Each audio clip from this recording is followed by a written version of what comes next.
You can almost hear the wedding bells in the distance, but one person's inside the chapel we're not expecting. That's the Joker. I'm Stan, and this is Detail Comics.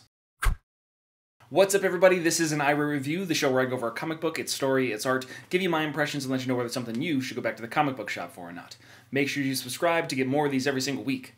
The book that I want to talk about right now is Batman number 48. We are so close to the wedding, and Tom King is going to throw us for another loop. The gift was a very different, unexpected travel into the past, and then to see the alternate version of the future where Bruce Wayne still has his parents, and now we get to see the Joker versus Batman and how Catwoman interacts with the two of them, because it is the deadliest of games. Let's dive in and see what Tom King's got. The time has come as we step into the last arc before Batman and Catwoman get married in The Best Man, dealing with one of the most nefarious nemeses of Batman, the Joker. And as we open up inside this storyline, we actually get somebody that's completely unrelated to the story overall.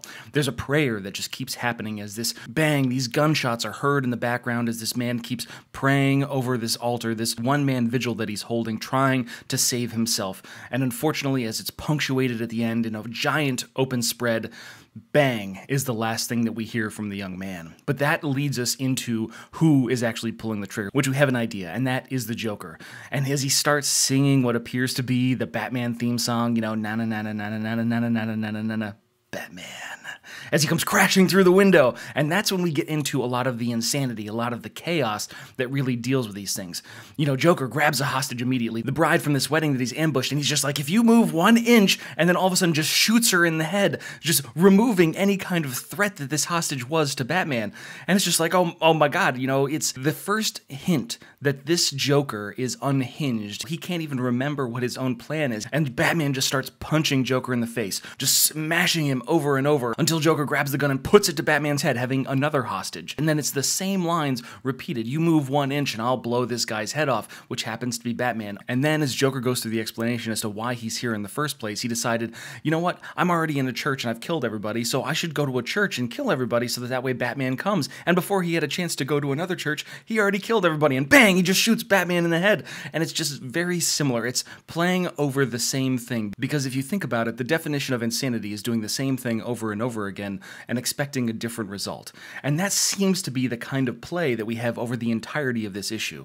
As Batman wakes up, because of course Joker knows that his Kevlar-lined cowl isn't going to allow him to get shot in the head too frequently often, but the battle continues to rage across this entire church. Joker relaying a story about his mother and how he killed her or tortured her, which is just absolute insanity. And then the Batarang smashes him in the face. And it's just another opportunity for Joker to continue this insane rambling and mumbling. You know, after he killed his mom, there was just a giant mess, so he called a service and then killed the service, which didn't really help clean up the mess.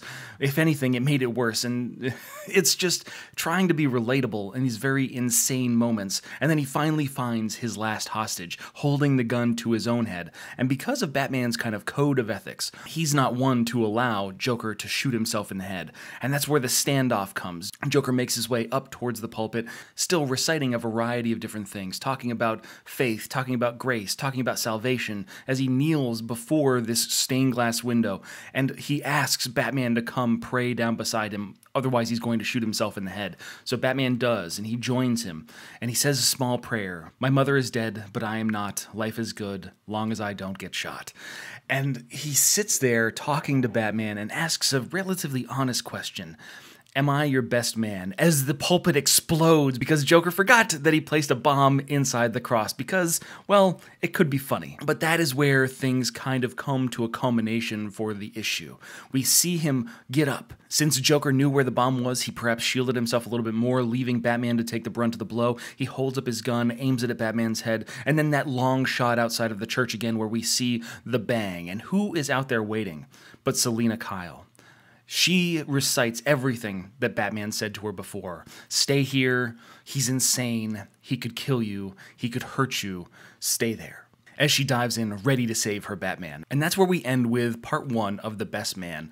And I don't necessarily know if there's a greater storyline that goes along with this, because this is just a very good characterization of the Joker in Tom King's Batman.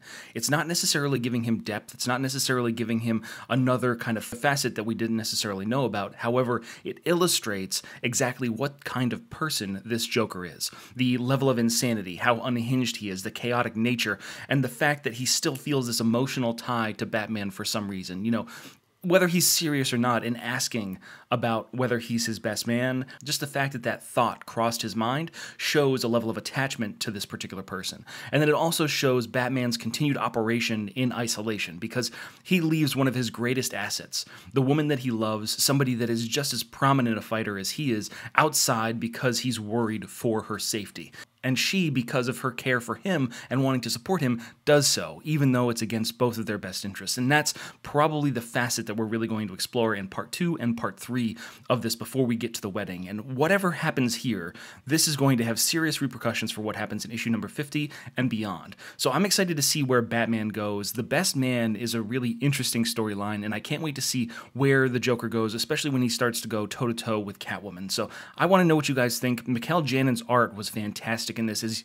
He's been turning out phenomenal work overall. Like, anytime that he's on Batman, it's a standout issue. So I want to know what you guys think, so hit me up in the comments down below and we can start that conversation. As always, if you like what you see, hit the like button. Don't forget to subscribe to get more news, reviews, and commentary on comic books, comic book movies, comic book TV shows and games, and anything and everything inside the world of comics.